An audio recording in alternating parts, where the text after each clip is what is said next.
क्या आपने कोई ऐसा आदमी देखा है जो दूसरों के मैले पर अपने हाथ से मिट्टी डालता हो, दूसरों के शौचालय को धोता हो और शौचालय को मंदिर मानकर अगरबत्ती लगाकर पूजा करता हो?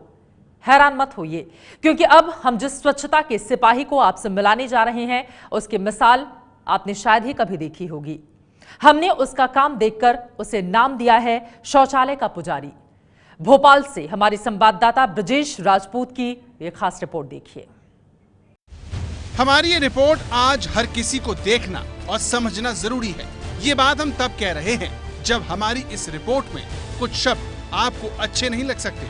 हो सकता है कि रिपोर्ट की कुछ तस्वीरें देखकर आपका मुंह बन जाए। आप ये सोच सकते हैं कि हम ये क्या दिखा रहे हैं, लेकिन यकीन मानिए, अगर आज आपने ये रिपोर्ट नहीं देखी तो देश का 7 लाख करोड़ का नुकसान हो जाएगा और आप भी इस नुकसान में भागीदार होंगे। इसीलिए एबीपी न्यूज अपने दर्शकों से अपील करता है कि आज आप देश और परिवार के लिए ये रिपोर्ट जरूर देखें। टट्टी मेरी प्यारी टट्टी, टट्टी मेरी प्यारी टट्टी, टट्टी मेरी प्यारी टट्टी, टट्टी मेरी प्यारी टट्टी, शौचालय की रानी टट्टी, शौचालय की रानी टट्टी, सुबह सुबह जब आए टट्टी, सुबह सुबह जब आए टट्टी, घर आंगन महकावे टट्टी, घर आंगन महकावे टट्टी, काली टट्टी पीली टट्टी, काली टट्टी पीली टट्टी। आपने बहुत गाने सुने होंगे, लेकिन शौच पर ऐसा गाना आपने शायद ही सुना होगा। कुदरत का दस्तूर निराला, कुदरत का दस्तूर निराला, कुदरत का दस्तूर निराला, कुदरत का दस्तूर निराला, सब कोई आवे टट्टी, सब कोई आवे टट्टी, खुलकर जो ना आवे टट्टी, खुलकर जो ना आवे टट्टी, सच्ची बड़ी सतावे टट्टी, सच्ची बड़ी सतावे टट्टी, लगातार जो आवे टट्टी, लगातार जो आवे टट्टी, सबके होश उड़ावे टट्टी, सबके होश उड़ावे टट्टी। जिस शब्द से ही लोगों को घिन आती हो, घृणा होती हो, उसे साफ करना ही एक हिंदुस्तानी ने अपनी जिंदगी का मकसद बना लिया है। कहा देखना समंदर से हम ओस के मोती हैं, दरिया की तरह तुझसे मिलने नहीं आएंगे। जब साथ ना दे कोई तो हमको आवाज देना, हम खुरपी राख आंदोलन के स्वच्छता सिपाही हैं। मध्य प्रदेश के, भारत के हर घर में हम शौचालय बनवाकर और उसका उपयोग कराकर ही दम लेंगे। ये हमने प्रण किया है, प्रतिज्ञा ली है हमने।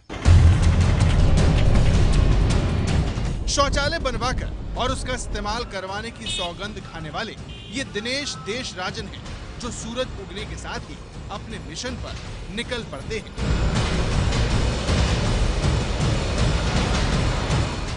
दिनेश देशराजन को आप नेता समझने की भूल ना करें, क्योंकि वो सिर्फ भाषण ही नहीं देते, शौचालय भी साफ करते हैं। वो रोज भोपाल के बाहर किसी गांव जाते हैं, गाड़ी से उतरते हैं और ऐसे लोगों के शौचालय साफ करते हैं जिन्हें वो जानते तक नहीं।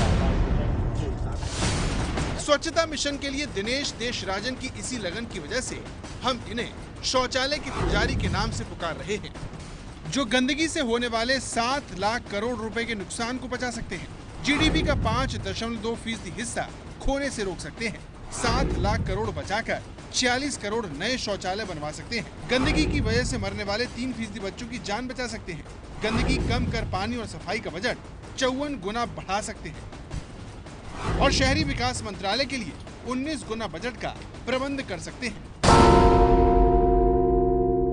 शौचालय के इस मिशन में दिनेश देशराजन के हाथों में हमेशा उनका हथियार खुरपी रहता है, जिसकी मदद से वो लोगों की जिंदगी में बदलाव ला रहे हैं।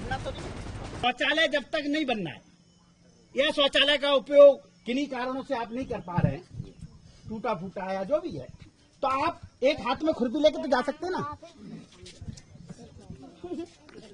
गड्ढा खोद के टट्टी करें, मिट्टी डाल दें, मत खोदें गड्ढा, टट्टी कर लें, राख डाल दें, मिट्टी डाल दें, और चूल्हे की राख हर घर में मौजूद है।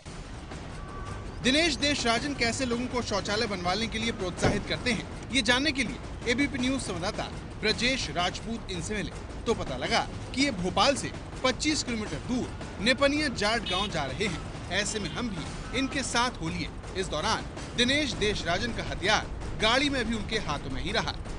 नेपनिया जाट गाँव जाते वक्त दिनेश को जावेद नाम का ये युवक खुले में शौच करते दिख गया। बस फिर क्या था, दिनेश गाड़ी रुकवाकर जावेद के पास गए और उसे समझाने लगे। हम इस वक्त नेपनिया जाट में हैं और हमने देखा कि दिनेश जी, आपने ये जो नया जो काम किया है कि टट्टी पे मिट्टी, तो माने देखने से ही बड़ा अजीब लग रहा था, मगर आप इसको किस रूप में लेते हैं? नहीं, ये तो बड़ा एक पुण्य का काम है, क्योंकि 88% जो बीमारियां हमें हो रही हैं वो खुले में शौच करने से हो रही हैं, गंदा पानी पीने से हो रही है, हाथ न धोने की वजह से हो रही है प्रॉपर। और ये तो बड़ा पुण्य का काम है जब तक शौचालय नहीं है व्यक्ति के पास। तो मैं तो ये समझा देता हूँ कि तुम जाओ खुले में, लेकिन घर से चूल्हे की राख लेके जाओ या हाथ में खुरपी लेके जाओ, क्योंकि हमारा देश कृषि प्रधान देश है और ये सब चीजें हर घर में उपलब्ध रहती हैं। और हम टट्टी में मिट्टी डालें तो ये मक्खी के माध्यम से मतलब हमारे घर तक नहीं पहुंच सकता। अभी हमने देखा कि टट्टी पे मिट्टी यानी कि जो गंदगी है उसको मिट्टी से ढका गया। बेटा, ये अंकल ने जो कुछ किया कैसा लगा तुमको? कुछ समझाइश मिली? जी समझाइश मिली। क्या सोचा तुमने? अभी डालूंगा मैं। जी, आपको क्या लगा? ये गलत है लेटरिन करना, और मिट्टी डालना अच्छी बात है। दिनेश यही नहीं रुके, वो खुले में शौच करने वाले गांव की तरफ चल पड़े, जहां वो सबसे पहले सबीर के घर पहुंचे और शौचालय की बुरी हालत देखकर उसे साफ करने लगे। घर के लोग हैरान थे कि एक अजनबी उनका शौचालय क्यों साफ कर रहा है। दिनेश की इसी साफ नीयत को देखकर परिवार ने खुले में शौच से तौबा कर ली। चबर भाई, ये कब बना हुआ आपका शौचालय? हम देख रहे हैं बड़ा छोटा सा है, ऐसा है कि जाना और आना दोनों मुश्किल है इसमें। सर 3 साल हो गए। क्या सरकारी मदद से बना था या आपने बनवाया था? नहीं, सरकारी से ही बना था। तो आपको कभी लगा नहीं कि यदि सरकारी मदद से आधा अधूरा बन गया है तो उसको थोड़ा ठीक करवा लें तो घर परिवार के सब लोग जाएं? नहीं, सभी जाते सर इसमें, घर के वो तो बच्चे चला गया होगा, लेकिन ऐसा नहीं है। आप किसी से पूछ सकते हैं, हम कभी दे दो। पर्दा अर्दा कुछ भी नहीं है इसमें? वो पर्दा तो नहीं है, लेकिन ऐसे हम ही कर रहे हैं हम तो। कभी लगा नहीं कि इसको जरा थोड़ा ठीक ठाक करवा लें, थोड़ा अपनी तरफ से ही पैसे लगा लें? क्या सरकार करते हैं? नहीं, और भी है हमारे पास शौचालय।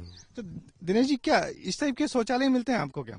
नहीं, देखिए शौचालय काफी पुराना है, और देखिए शौचालय लोगों को अपनत्व के भाव से जोड़ना चाहिए। शौचालय अभी सरकार ने जो नियम बदला है कि पंचायत नहीं बनाएगी, कोई वेंडर नहीं बनाएगा, हितग्राही स्वयं बनाएगा।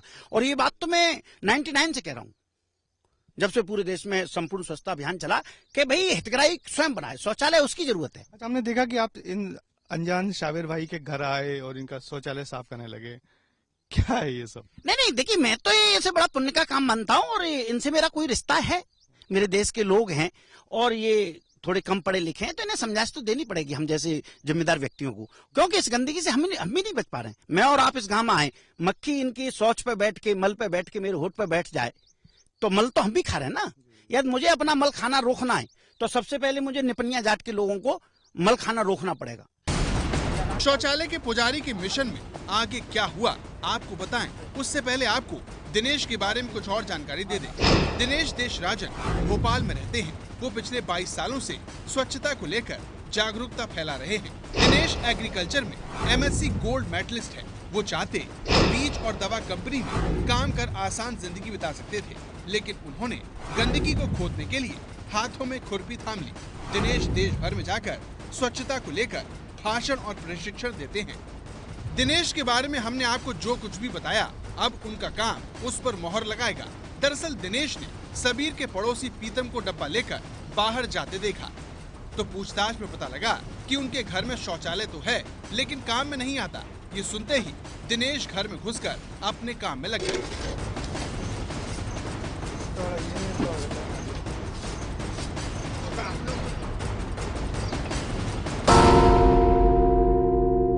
क्या सोच के आप लोग नहीं कर रहे थे अभी? तो अब पैसे के चक्कर में नहीं तो क्या आपको लगा था अधूरा है ये? हाँ अधूरा ही है अभी। तो थोड़ी पट्टी मट्टी रख देंगे अब, और अपने मोड़ा मोड़ी बच्चे जान लगेंगे। और ये नहीं आते तो आप कर पाते क्या? नहीं कर पाते सर, ये सब पता ही नहीं है था मुझे। इन्होंने क्या आपको नया ज्ञान दिया? हाँ नया ज्ञान दिया मालिक। चलिए, ये छोटी सी पहल है दिनेश जी की। वो जाते हैं गाँव में, लोगों से मिलते हैं, घरों में जाते हैं, शौचालय में पहुंच जाते हैं, शौचालय की सफाई करते हैं, और फिर यही बात है जो लोगों को अपील करती है कि जब बाहर से आया आदमी ये सब काम कर सकता है तो हम अपने घर में बने शौचालय की साफ सफाई भला क्यों नहीं कर सकते। और निश्चित ही ये स्वच्छता को लेकर एक ऐसा मैसेज है जो बहुत आसानी से दिया जा रहा है। दिनेश अब गांव के तीसरे घर में पहुंचे। राजेश अहरवार के घर का शौचालय बीड़ी और पान के पीक से सना था।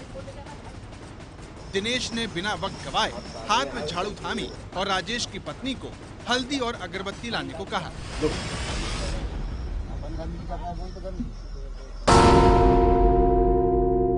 एकदम नई मुहिम है, एक नया तरीका है शौचालय के प्रति घृणा मिटाने का। ये दिनेश है, इनका कहना है कि ये शौचालय भी एक मंदिर है। आपने तो रूपी मंदिर है। हम तो पहली दफा देख रहे हैं कि घर में अंदर पूजा करते थे, आप ये शौचालय की पूजा करवा। मैं दो बातें कह रहा हूँ कि हम शौचालय नहीं बना रहे लोगों घरों में, हम जिस टेक्नोलॉजी का शौचालय बना रहे हैं, मैं ये कह रहा हूँ ये स्वच्छता रूपी मंदिर है। मन के मंदिर में जाने से पहले हर व्यक्ति को स्वच्छता रूपी मंदिर में जाना चाहिए, नहीं तो मन के मंदिर में जाने का कोई लाभ नहीं है। स्वच्छता रूपी मंदिर है। और ये तो एक नई बहस शुरू हो जाएगी। नहीं बहस हो जाए, मैं तो 22 साल से कह रहा हूँ ये बात, और मैं तो कह रहा हूँ ये स्वच्छता रूपी मंदिर है और ये कारखाना है खाद बनाने का। जो पूजा करवा रही, मैंने ये क्या सोचेंगे? मैं ये संदेश देना चाहता हूँ कि ये शौचालय मंदिर है, मंदिर की दृष्टि से देखना होगा हमें। ये जो कह रहे हैं आप इनकी बात मानेंगे क्या? हाँ मानेंगे। ये मंदिर, इसकी साफ सफाई रखना चाहिए। हाँ ठीक। क्योंकि आप घर के अंदर की मंदिर की तो सफाई रखते हैं। हाँ। शौचालय को तन का देवालय मानने वाले दिनेश देशराजन की सोच प्रधानमंत्री नरेंद्र मोदी से प्रेरित है। ये मोदी ही थे जिन्होंने देवालय से पहले शौचालय की बात की थी। गांव की मां बहनें अंधेरे का इंतजार करती हैं, जब तक अंधेरा नहीं जाता है वो शौच के लिए नहीं जा पाती है। उसके शरीर को कितनी पीड़ा हो गई होगी, कितनी बीमारियों की जड़ें उसमें से शुरू होती होगी। क्या हमारी मां बहनों की इज्जत के लिए हम कम से कम शौचालय का प्रबंध नहीं कर सकते? हिंदुस्तान की सभी स्कूलों में टॉयलेट हो, बच्चियों के लिए अलग टॉयलेट हो, तभी तो हमारी बच्चियां स्कूल छोड़ करके भागेगी नहीं। प्रधानमंत्री की इस पहल के अच्छे नतीजे भी देखने को मिल रहे हैं। सरकार के आंकड़ों के मुताबिक स्वच्छता मिशन के बाद से अब तक देश में 515 शहर और 2 लाख से ज्यादा गांव खुले में शौच से मुक्त हो चुके हैं। शहरों में 30 लाख से ज्यादा तो गाँव में 4 करोड़ 35 लाख शौचालय बनाए जा चुके हैं। लेकिन ये काम इतना बड़ा है कि अब भी बहुत कुछ किया जाना बाकी है, क्योंकि अब भी गाँव में 35.82% लोग खुले में शौच करने को मजबूर हैं। बात जब गांव की चली है तो अब आपको मध्य प्रदेश के एक और गांव में ले चलते हैं, जहां दिनेश देशराज स्वच्छता की मशाल जला रहे हैं।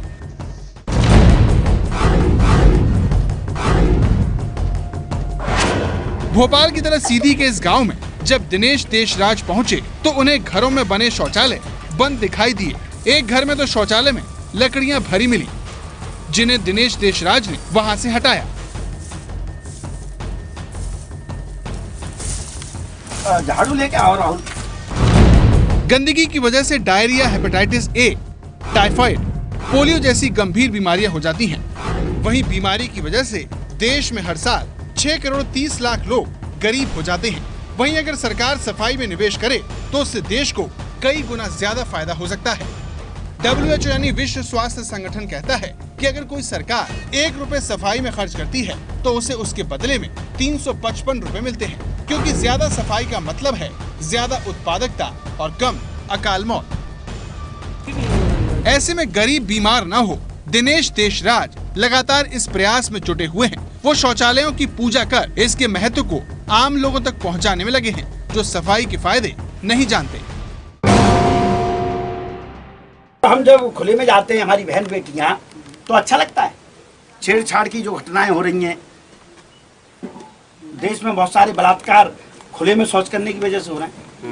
आप अब ये छोटी छोटी बच्चियां स्कूल जाती हैं, स्कूल में टॉयलेट है, कितना अच्छा शौचालय है, और देखिए आपके सामने ये हमने साफ किया कि यानी खुले में शौच करना एक सामाजिक और आर्थिक ही नहीं कानूनी समस्या भी है, क्योंकि यूनिवर्सिटी ऑफ मिशिगन के मुताबिक भारत में जो महिलाएं खुले में शौच करने जाती हैं, वो शारीरिक शोषण की ज्यादा शिकार होती हैं।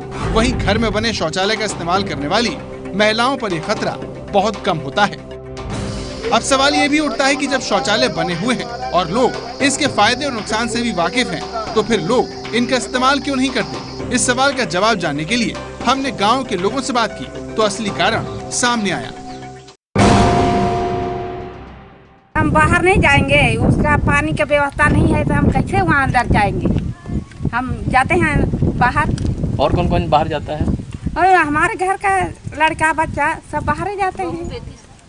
हाँ, बहू बेटी सब जा रहे हैं। अब पानी रहता ना तो हम लोग सब लड़के बच्चे वहाँ अंदर ढुक सकते। शौचालय सरकार ने बनवा दिया, लेकिन पानी का कोई व्यवस्था नहीं है। मजबूरी में हम लोग को बाहर जाना पड़ता है। लोग सोचे कि कैसे जाएं वहाँ शौचालय पर, न पानी की व्यवस्था है न कुछ चीज़ की व्यवस्था है। वो तो कर रहे हैं लेकिन पानी की व्यवस्था नहीं है तो कैसे जाएं, इसलिए हम लोग बाहर जाना पड़ता है। तो मध्य प्रदेश सरकार की कमजोरी की वजह से लोग शौचालय का फायदा नहीं उठा पा रहे, क्योंकि सवाल ये है कि जब सरकार इस गांव में शौचालय बना रही थी तब उसने पानी का इंतजाम क्यों नहीं किया? सरकार की नाकामी और सिस्टम के भ्रष्टाचार का यही नमूना नहीं है। उत्तर प्रदेश में तो भ्रष्टाचार के सीमेंट से बना शौचालय पहली बारिश में ही ढह गया।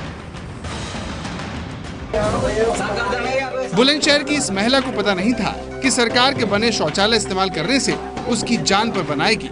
इस घटना के बाद लोगों में इतना खौफ घर कर गया कि सभी ने सरकार के बनाए शौचालयों पर ताला डाल दिया।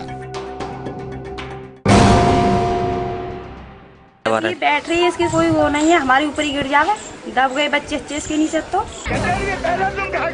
लोगों के गुस्से को देखते हुए स्थानीय प्रशासन जांच की बात कह रहा है, लेकिन वो इस बात का जवाब नहीं देता कि जब ये शौचालय बनाए जा रहे थे तब वो क्या कर रहा था। शौचालयों में भ्रष्टाचार का कोई पहला मामला नहीं है। ऐसी शिकायतें देश भर से मिलती रहती हैं, लेकिन इसका एक कतई मतलब नहीं है कि शौचालय से जुड़े फायदों को भुला दिया जाए। ऐसे में हमें सिर्फ और सिर्फ दिनेश देशराज जैसे लोगों को सराहना चाहिए जो देश के माथे पर लगे इस कलंक को मिटाने में लगे हुए हैं। आमतौर पर जब हम गांव में जाते हैं तो शौचालय को लेकर कई तरह की शिकायतें सामने आती हैं। या तो शौचालय बने नहीं है, बने हैं तो अध बने हैं। मगर इस सबके बावजूद दिनेश देशराजन जो संदेश गांव में जाके दे रहे हैं वो सबसे हटके है। उनका पहला संदेश तो ये कि घरों में शौचालय बनवाइए, यदि नहीं बनता है तो फिर आप मजबूरी में बाहर जा रहे हैं तो उस गंदगी को दफन करके आइए, जिसके लिए खुरपी उनका औजार है। और उसके अलावा भी गाँव में घरों में जो शौचालय है उसको लेके वो जो मुहिम चला रहे हैं, शौचालय को जिस तरीके से मंदिर बता रहे हैं, वो सही मायनों में एक अलग प्रकार का संदेश है। और हम उन्हें कहें कि वो इस देश के सही टॉयलेट मैन है तो कुछ गलत नहीं होगा। Brajesh Rajput, ABP News, Nipania Jat, Bhopal. ये है एबीपी न्यूज, आपको रखे आगे।